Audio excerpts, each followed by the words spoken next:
கிறிஸ்துவுக்குள் பிரியமானவர்களே, கர்த்தரும் இரட்சகருமாய் இயேசு கிறிஸ்துவின் ஈடினியேற்ற நாமத்தினாலே உங்கள் யாவருக்கும் என் அன்பின் வாழ்த்துக்களை தெரிவித்துள்ளேன். தேவன் அருளி அப்பம் பிரேயர் மினிஸ்ட்ரி சேனல் மூலியமாக உங்களோடு சந்திப்பதில் மிகுந்த மகிழ்ச்சி அடைகிறேன். தினம்தோறும் அதிகால வேளையிலே பரிசுத்த வேதத்திலிருந்து ஒரு பகுதியை நாம் தியானித்து நம்முடைய குடும்ப பாதுகாப்பிற்காக நாம் ஜெபிக்கிறோம். ஓசியா 8ஆம் அதிகாரம் 12ஆம் வசனத்திலே, என் வேதத்தின் மகத்துவங்களை அவர்களுக்கு எழுதி கொடுத்தேன், அவைகளை அந்நிய காரியமாக எண்ணினார்கள். ஹல்லேலூயா, கர்த்தருக்கு ஸ்தோத்திரம். இன்னைக்கு உள்ள செய்தி என்ன அப்படின்னா, என் வேதத்தின் மகத்துவங்களை அவர்களுக்கு எழுதி கொடுத்தேன், அவைகளை அந்நிய காரியமாக எண்ணினார்கள். சம்பந்தம் இல்லாத காரியமாக எண்ணினார்கள். என் வேதத்தின் மகத்துவங்களை அவர்களுக்கு எழுதி கொடுத்தேன், அவைகளை அந்நிய காரியமாக எண்ணினார்கள். சம்பந்தம் இல்லாத காரியமாக எண்ணினார்கள். இன்னைக்கு செய்தி என்ன அப்படின்னா, அதை நம்ம எப்படி ஈஸியா சொன்னா புரியும் அப்படின்னா, சில குடும்பத்திலே தகப்பனார் நிறைய சம்பாத்தியம் பண்ணியிருப்பாங்க, நிறைய சொத்து வாங்கி போட்டிருப்பாங்க. வீட்டில் பார்த்தா பத்திரமா இருக்கும் டாக்குமெண்ட். அங்கே லேண்ட் வாங்கி போட்டிருப்பாங்க, அங்கே வீடு வாங்கியிருப்பாங்க, பெரிய பிஸ்னஸ் நடக்கும், எல்லாமே வீட்டில் டாக்குமெண்டாக இருக்கும். ஆனால் வீட்டில் இருக்கிற பிள்ளைகள் இல்லைன்னா பொண்ணு, எங்கள் அப்பா என்னெல்லாம் சொத்து சேர்த்து வச்சிருக்காரு, எங்கெல்லாம் சொத்து இருக்கு அப்படின்னு சொல்லி பிள்ளைகள் அந்த டாக்குமெண்ட்டை படித்து பார்த்தா மட்டும்தான் தெரியும். ஏன்னா அப்பா பிஸ்னஸ் பண்ணிட்டு இருப்பாங்க, அங்கங்கே இடம் வாங்கி போட்டிருப்பாங்க. பிள்ளைகளுக்கு கருத்தா இருந்தால் மட்டும்தான் எங்கள் அப்பாட்ட என்னெல்லாம் சொத்து இருக்கு, அந்த சொத்து இப்போ என்ன பொசிஷனில் இருக்கு அப்படின்னு சொல்லி சில குடும்பத்தில் பிள்ளைகள் மட்டும்தான் அக்கறையாக தேடி பார்க்கும். அப்பா கூடயே போவாங்க, எங்கள் பிஸ்னஸ் நடக்கு, எங்கள் வியாபாரம் நடக்கு, எந்த இடத்துல சொத்து இருக்கு அப்படின்னு சொல்லி சில குடும்பத்தில் பிள்ளைகள் மட்டும்தான், பையன் மட்டும்தான் அப்பா கூட போய் அது எல்லாத்தையும் போய் செக் பண்ணி பார்ப்பாங்க. சில குடும்பத்தில் என்ன பண்ணுவாங்கன்னா, அவங்க இஷ்டம் போல் பணத்தெல்லாம் எங்கேயாவது கொண்டு போய் அழிச்சிட்டு இருப்பாங்க. ஒரு பக்கம் பார்த்தா தண்ணி அடிக்க போயிடுவாங்க, இன்னொரு பக்கம் பார்த்தா விபச்சாரத்துக்கு போயிடுவாங்க, இன்னொரு பக்கம் பார்த்தா போயிலே, இன்னொரு பக்கம் பார்த்தா ட்ரக் அடிக்ட், கஞ்சா பழக்கம், இப்படி ஏகப்பட்ட பழக்கம் இருக்குது. போதையிலே இருப்பாங்க. கேட்டால் எங்கள் அப்பா ஏகப்பட்ட சொத்து வச்சுருக்காரு, அதெல்லாம் நான் அழிச்சிட்ருக்கேன் அப்படிம்பாங்க. ஆனால் சில குடும்பத்தில் ஒரு ரூபா கூட வேஸ்ட் பண்ண மாட்டாங்க, எங்கள் அப்பா கஷ்டப்பட்டு சம்பாதிச்சு அப்படிம்பாங்க. ஸ்பிரிச்சுவலில் நம்ம பார்க்கணும் அப்படின்னா, தேவன் வார்த்தையாக இருக்கிற தேவன் பரிசுத்த வேதாந்தத்தை நம்ம கையில் கொடுத்துட்டாரு.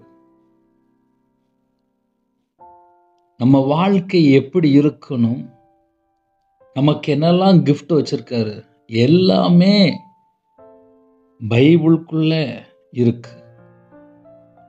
எக்ஸாம்பிளுக்கு நீ சொல்றேன், அது ஈஸியா புரிந்து கொள்ளலாம். நான் ஒரு 50-55 லட்ச ரூபா கடன்ல இருக்கும்போது கையில பைபிள் எடுத்து வாசிக்க ஆரம்பிச்சேன். நிறைய ஊழியக்காரங்கள்ட்ட ஜெபம் பண்ண ஆரம்பிச்சேன், சர்ச்சுக்கு போக ஆரம்பிச்சேன், மனம் திரும்ப ஆரம்பிச்சேன், கண்ணீரோடு ஜெபிக்க ஆரம்பிச்சேன், பல மணி நேரம் கையில் பைபிள் எடுத்து வாசிக்க ஆரம்பித்தேன். இன்னைக்கு ரவிராஜ் உயிரோடு இருக்கிறேன் அப்படின்னா அதுக்கு என்ன அர்த்தம் அப்படின்னா, எனக்கு எப்பமெல்லாம் நேரம் இருக்கோ நான் கையில் பைபிள் எடுத்து வாசித்துட்டு இருப்பேன். எனக்கு ஆவிக்குரிய வாழ்க்கையில் எப்படி வளரணும் எனக்கு தெரியாது. நான் ஒரு வியாபாரத்தில் இருந்து ஊழியத்தில் வந்தேன். சின்ன வயசுலேயே வேலைக்கு போயிட்டேன். 11 வயசுல நான் வேலைக்கு போயிட்டேன். 3 ரூபா சம்பளத்துக்கு வேலைக்கு போனேன். வேலை செய்ய மட்டும்தான் தெரியும். ஆனால் கையில் பைபிள் எடுத்து வாசிக்கும்போது ஸ்பெல்லிங் மிஸ்டேக், எழுத்து கூட்டி வாசிக்க ஆரம்பித்தேன்.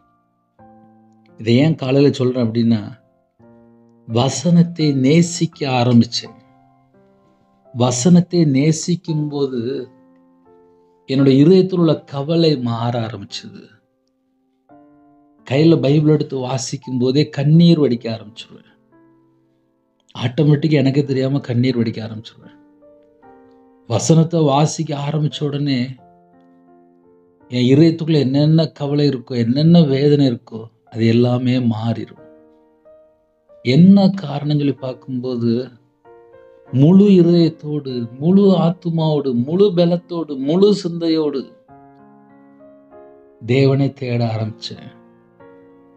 தேவனை தேடும்போது என்கிட்ட என்னெல்லாம் மிஸ்டேக் இருக்கு, அதையெல்லாம் தேவனுடைய சமூகத்திலே கையில பைபிள் எடுத்து வாசிக்கும் போதே, தியானிக்கும் போதே தேவனுடைய சமூகத்துல சொல்லி ஜெபிக்க ஆரம்பிச்சேன்.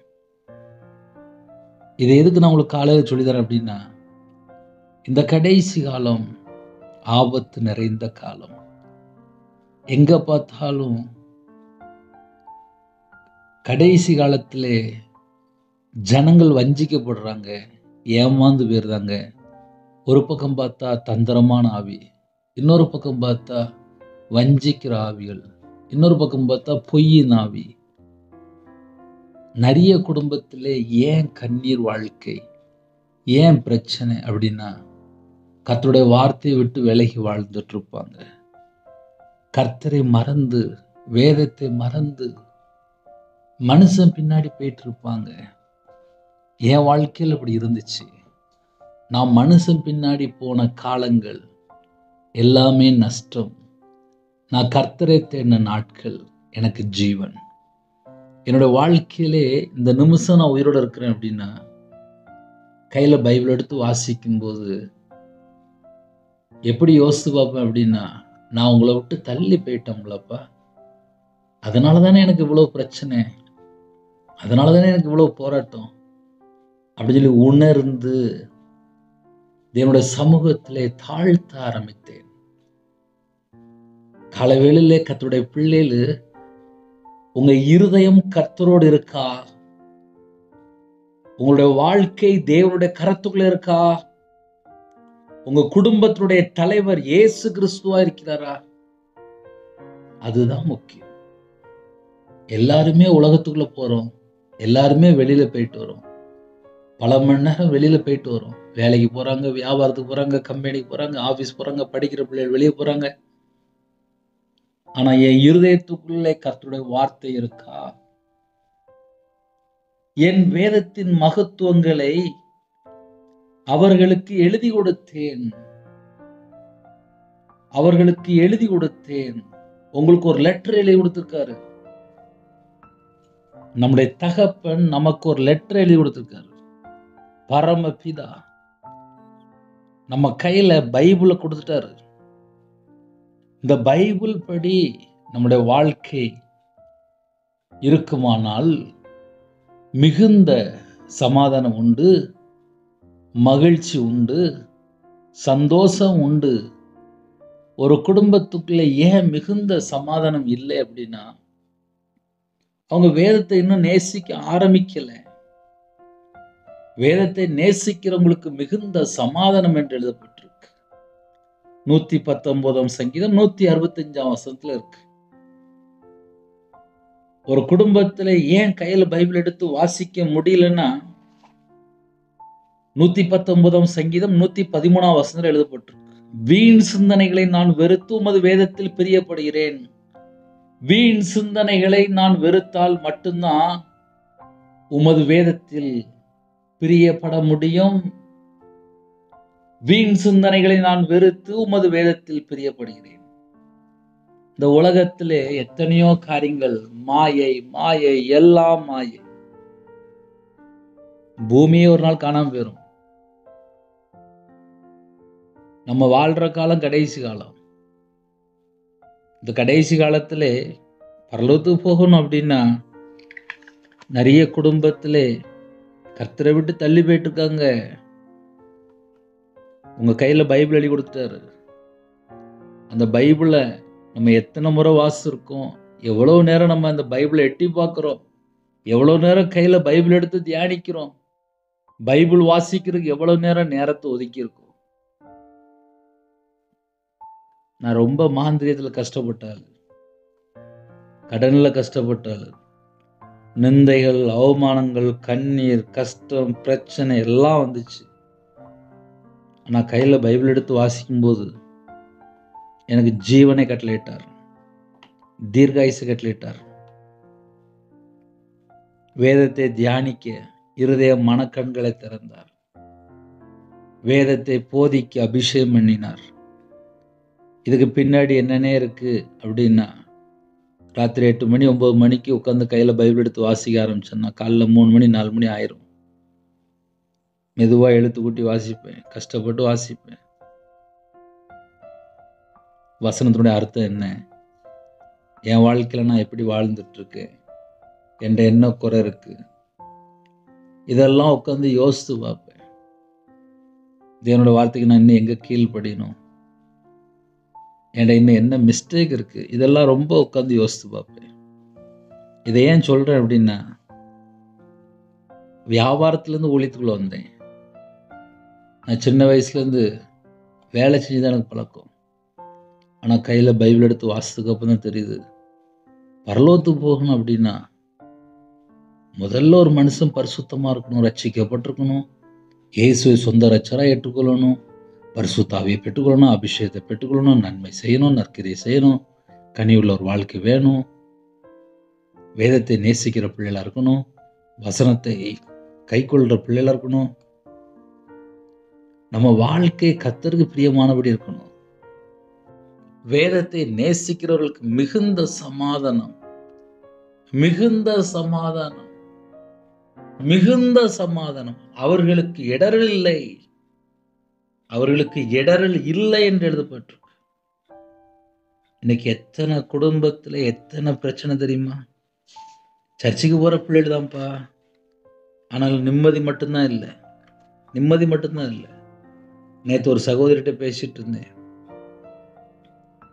அந்த அக்காவுக்கு நிம்மதியே இல்லை, நிம்மதி இல்லாம வாழ்ந்துட்டு இருக்கிறாங்க, கஷ்டப்பட்டுட்டு இருக்காங்க. பணம் இருக்கு, நகை இருக்கு, வீடு இருக்கு, சொத்து இருக்கு, கார் இருக்கு, கணவர் இருக்கிறாரு, பிள்ளைகள் இருக்காங்க, ஆனால் நிம்மதி மட்டும் இல்லை. அக்கா ஜெபம் பண்றீங்களா? எனக்கு ஜெபிக்கிறதுக்கு இடமே இல்லை அப்படிங்கிறாங்க. ஜெபிக்கிறதுக்கு எனக்கு இடமே இல்லைங்கிறாங்க. இப்படியே சொல்றாங்க. முதலாவது தேவனுடைய ராஜ்யத்தையும் அவருடைய நீதியும் தேடுங்கள், அப்பொழுது இவைகள் எல்லாம் உங்களுக்கு கூட கொடுக்கப்படும்.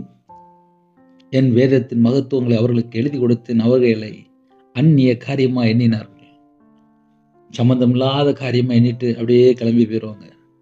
கையில் பைபிள் எடுத்து வாசிக்க மாட்டாங்க, ஜெபம் பண்ண மாட்டாங்க, தேவனை தேட மாட்டாங்க, ஸ்தோத்திரப்படி செலுத்த மாட்டாங்க, கர்த்தருக்கு மகிமை செலுத்த மாட்டாங்க. ஒரு குடும்பம் ஆசீர்வாதமா இருக்கணும் அப்படின்னா என் இதயத்துக்குள்ள இயேசு கிறிஸ்து இருக்கணும், என் வாழ்க்கையில இயேசு கிறிஸ்து இருக்கணும், நான் கர்த்தருக்கு பிரியமானபடி இருக்கணும். அப்பதான் என் குடும்பம் ஆசீர்வாதமா இருக்கும். இந்த இரவு நேரத்திலே, அதிகால வேளையிலே, மத்தியால வேளையிலே, உங்களுக்கு எப்பமெல்லாம் நேரம் இருக்கோ, சில குடும்பத்தில் நைட் நேரத்தில் செய்தி கேட்பீங்க, சில குடும்பத்தில் காலை வேளையில் செய்தி கேட்பீங்க, சில குடும்பத்தில் வீட்டில் எல்லாரையும் அனுப்பி விட்டுட்டு மத்தியால உட்காந்து செய்தி கேட்டுட்டு இருப்பீங்க.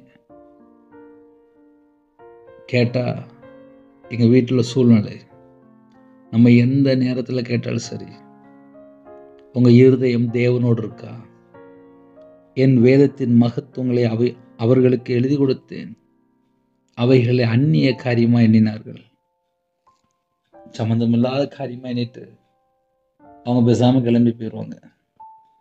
இந்த வசனத்தின்படி நம்மளோட வாழ்க்கை இருந்துச்சு அப்படின்னா நம்ம குடும்பம் ஆசீர்வாதமா இருக்கும். 119 சங்கீதம் 1 அழகா எழுதப்பட்டிருக்கு. கர்த்தருடைய வேதத்தின்படி நடக்கிற உத்தம மார்க்கத்தார் பாக்கியவான்கள். கர்த்தருடைய வேதத்தின்படி நடக்கிற உத்தம மார்க்கத்தார் பாக்கியவான்கள். வசனம் நிறைய இருக்கு. ஒரு குடும்பம் ஆசீர்வாதத்தை பெற்றுக்கொள்ளணும் அப்படின்னா வசனத்தின்படி நம்முடைய வாழ்க்கை இருந்துச்சுனாலே ஆசீர்வாதம். இரவும் போலுமா வேதத்தை தியானிக்கிற பிள்ளைகள் ஆசீர்வாதமாக இருக்கும். அவங்க செய்கிறதெல்லாம் வாய்க்கும். எனக்கு ரொம்ப நாள் ஒரு சந்தேகம் இருந்துச்சு. ஒரு குடும்பத்தில் கல்யாணமே முடியல, அந்த குடும்பத்தில் ஊழியம் பண்ணிட்டு இருக்காங்க. எனக்கு ரொம்ப நாள் ஒரு சந்தேகம், ஏன் இந்த பிள்ளை கல்யாணம் முடியல, ஏன் இந்த குடும்பத்தில் கல்யாணம் முடியல? ஆனால் ரொம்ப நாள் கழிச்சு எனக்கு தெரிஞ்சது, அவங்க வேதத்தை நேசிக்கவே இல்லை, வேதத்தை நேசிக்கவே இல்லை, வேதத்தை நேசிக்கவே இல்லை. ஒரு குடும்பத்துல வேதத்தை நேசிக்க ஆரம்பிச்சாச்சு அப்படின்னா, கையில பைபிள் எடுத்து வாசிக்க ஆரம்பிச்சாச்சு அப்படின்னா, தேவனை தேட ஆரம்பிச்சாச்சு அப்படின்னா, வசனத்தின்படி கீழ்ப்படி ஆரம்பிச்சாச்சுன்னா, வசனத்தின்படி நம்மளோட வாழ்க்கை எழுந்துச்சு அப்படின்னா, 1ஆம் சங்கீதம் அழகா எழுதப்பட்டிருக்கு. கர்த்தருடைய வேதத்தில் பிரியமாயிருந்து, கர்த்தருடைய வேதத்தில் பிரியமாயிருந்து, இரவும் போலும் அவருடைய வேதத்தில் தியானமாயிருக்கிற மனுஷன் பாக்கியவான். அவன் நீர்க்கால்களின் ஓரமாய் நடப்பட்டு தன் காலத்தில் தன் கனியை தந்து இலை உதிராதிருக்கிற மரத்தை போல் இருப்பான். அவன் செய்வதெல்லாம் வாய்க்கும். தன் காலத்தில் தன் கனியை தந்து அப்படின்னா, எந்த வயசுல கல்யாணம் முடியுமோ அந்த வயசுல கல்யாணம் முடிஞ்சிடும். ஏன்னா சில குடும்பத்துல ஜெபிக்கிறபோது கேட்பாங்க, எனக்கே இன்னும் கல்யாணம் முடியல. நிறைய கேள்விகள். சில குடும்பத்துல பண ஆசை, சில குடும்பத்துல கர்த்தரை விட்டு பின்மாற்றம், சில குடும்பத்துல கையில பைபிள் எடுத்து வாசிக்கிறது இல்லை, சில குடும்பத்துல ஞாயிற்றுக்கிழமை சர்ச்சுக்கு போறது இல்லை, சில குடும்பத்துல பாவத்துல விழுந்துருந்தாங்க, சில குடும்பத்துல துன்மார்க்கமான வாழ்க்கைக்கு போயிருந்தாங்க. இஷ்டம் போல ஒரு வாழ்க்கை. ஒரு குடும்பம் ஆசீர்வாதமா இருக்கணும் அப்படின்னா இரவும் பகலும் வேதத்துல தியானமா இருக்கிற மனுஷன் பாக்கியவான். ரவிராஜ் அப்படின்னாலே, நான் வியாபாரத்தில் இருக்கும்போது கையில பைபிள் எடுத்து வாசிக்கல. ஆனா கடன்ல கஷ்டப்படும் போது முதல்ல கையில தான் பைபிள் எடுத்தேன். கையில பைபிள் எடுத்து வாசிக்க ஆரம்பிச்சேன். ஒரு நாளைக்கு 8 மணி நேரம், 10 மணி நேரம், 12 மணி நேரம், எப்பமெல்லாம் நேரம் இருக்கோ உட்கார்ந்து கையில பைபிள் எடுத்து வாசிக்க ஆரம்பிச்சேன்.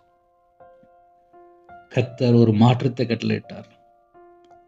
இன்னைக்கு உங்க முன்பா நிப்பாட்டி இருக்கிறார்.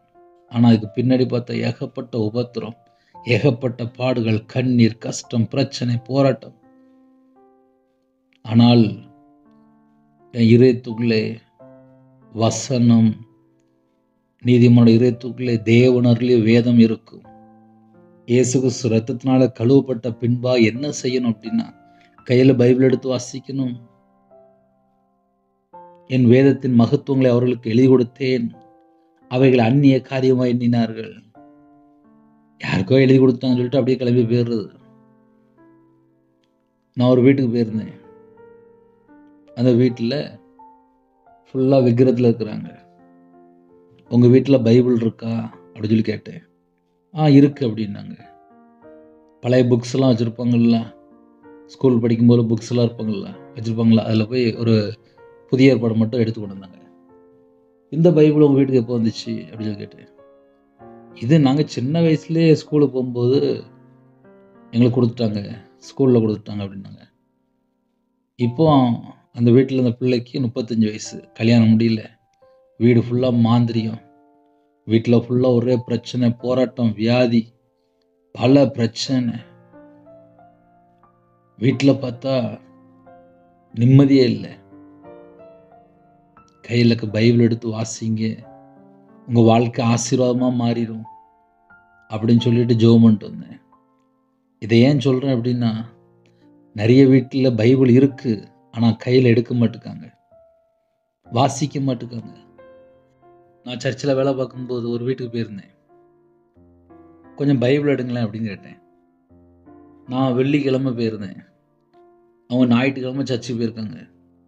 சர்ச்சுக்கு போயிட்டு ஒரு 5 நாள் ஆச்சு, பைபிளை காணோம் அப்படிங்கிறாங்க. நான் உடனே சொன்னேன், உங்கள் ஹேண்ட்பேக் இருக்குல்ல, அதில் இருக்கா பாருங்க அப்படின்னு. அதுக்குள்ளே போய் பார்த்துட்டு, ஆமாம் பைபிள் இங்கே தான் இருக்குது அப்படிங்க. ஞாயிற்றுக்கிழமை சர்ச்சுக்கு போகும்போது பைபிளை கொண்டு போகிறாங்க, ஆனால் மற்ற 6 நாளும் கையில் பைபிள் எடுத்து வாசிக்கிறதே இல்லை. பைபிள் எப்படி எங்கே வச்சாங்களோ அங்கேயே தான் இருக்குது. இதான் நிறைய வீட்டில் உள்ள பொசிஷன். சில வீட்டில் தூங்கி எழுந்திரிச்ச உடனே அப்படி பைபிளை ஓப்பன் பண்ணுவாங்க, ஒரே ஒரு வசனம், தங்க வசனம் அப்படிம்பாங்க. அந்த ஒரு வசனத்தை மட்டும் வாசிச்சுட்டு கிளம்பிடுவாங்க. சில வீட்டில் கையில் பைபிள் எடுத்து வாசிக்க மாட்டாங்க, செல்ஃபோன் மட்டும்தான் பார்ப்பாங்க. ஏன்னா நேரம் இல்லை அவங்களுக்கு. என் வேதத்தின் மகத்துவங்களை அவர்களுக்கு எழுதி கொடுத்தேன், அவைகளை அந்நிய காரியமாக எண்ணினார்கள். இப்போ இன்னைக்கு செய்தி என்னன்னு சொல்லி நீங்களே புரிந்து கொள்ளலாம். அதனால கால வேளையிலே நம்ம குடும்பம் ஆசீர்வாதமா இருக்கணும் அப்படின்னா கையில் பைபிள் எடுத்து வாசிங்க. ஏன் கையில் பைபிள் எடுத்து வாசிங்க அப்படின்னா,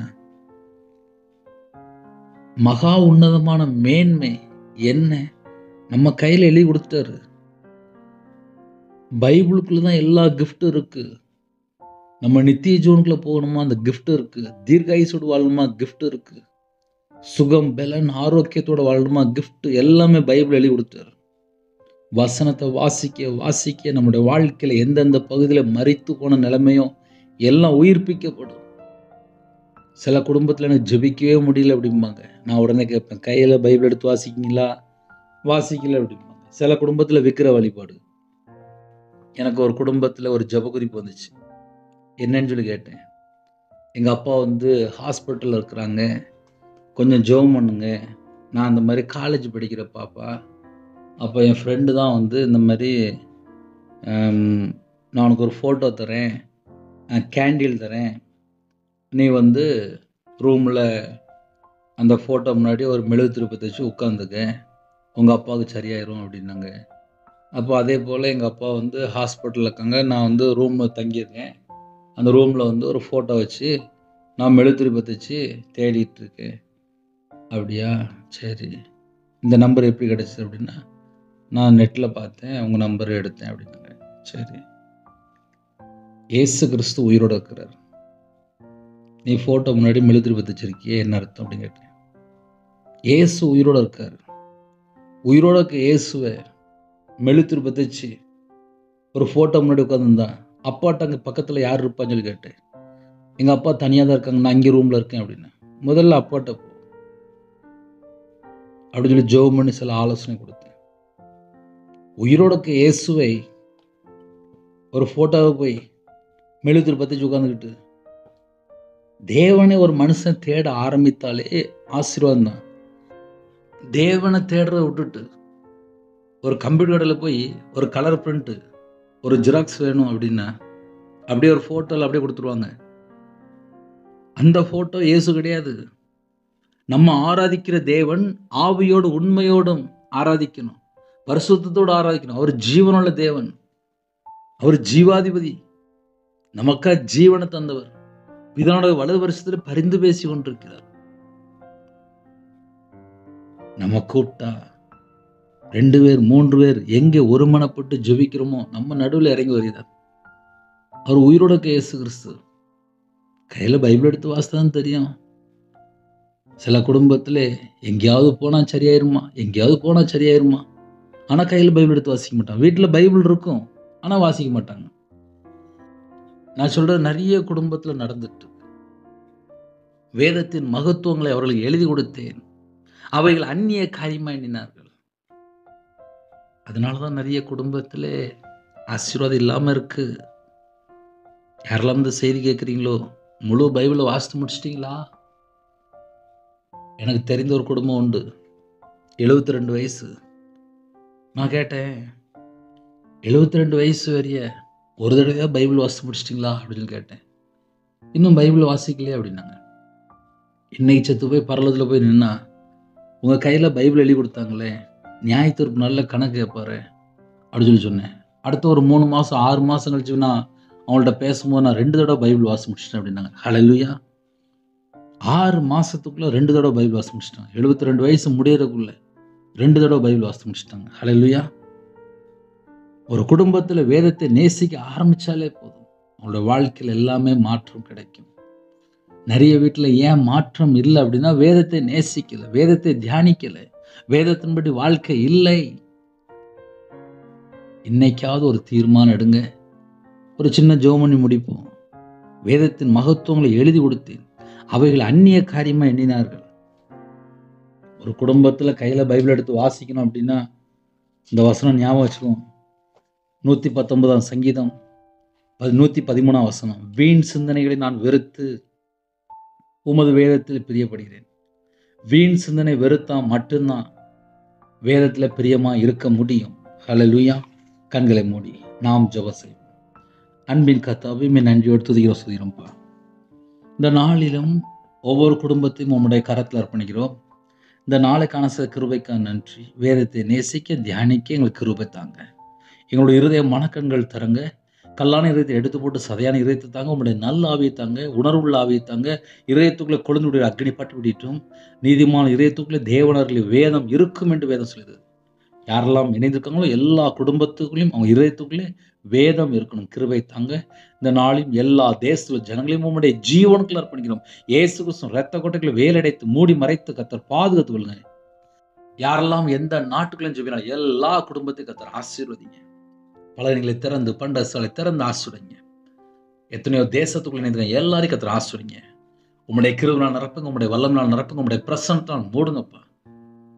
சில குடும்பத்துல கர்த்தரை விட்டு தள்ளி போன காரியங்கள் மன்னிச்சிருங்க. மன்னித்து ஜெப அபிஷேகம் தந்து ஆசீர்வதிங்க. அவங்களுடைய கையின் கீழ் ஆசீர்வதிச்சிருங்க. வெளியில புறப்படுற எல்லா குடும்பத்தையும் உங்களுடைய இரத்த கொட்டைகளை வேலையடைத்து மூடி மறைத்து பாதுகாத்து கொள்ளுங்க.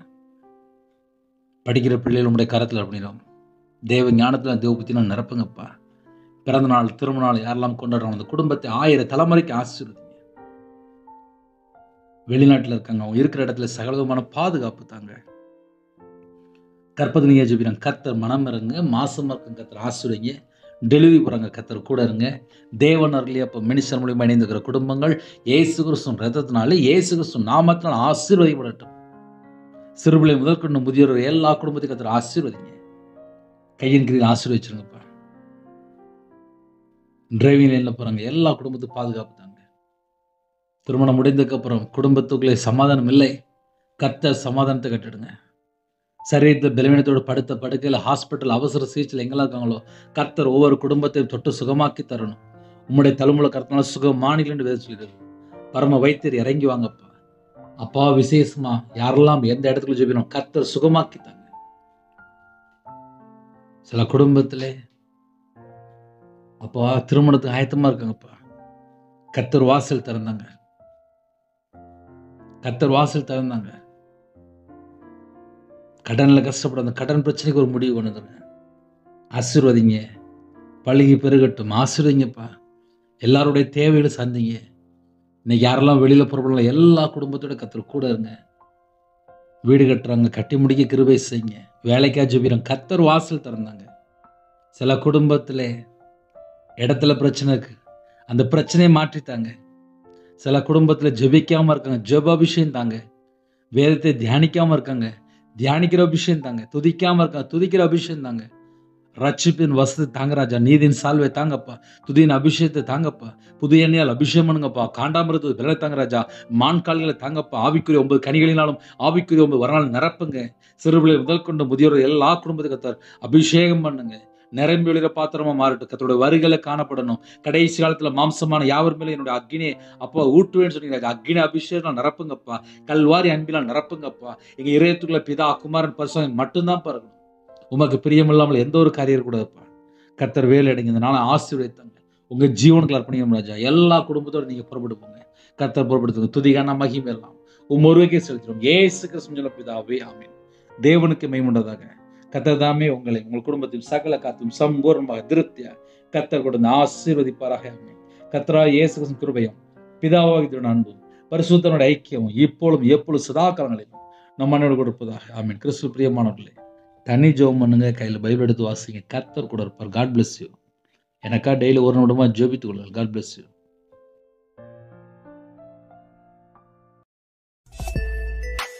Thanks for watching.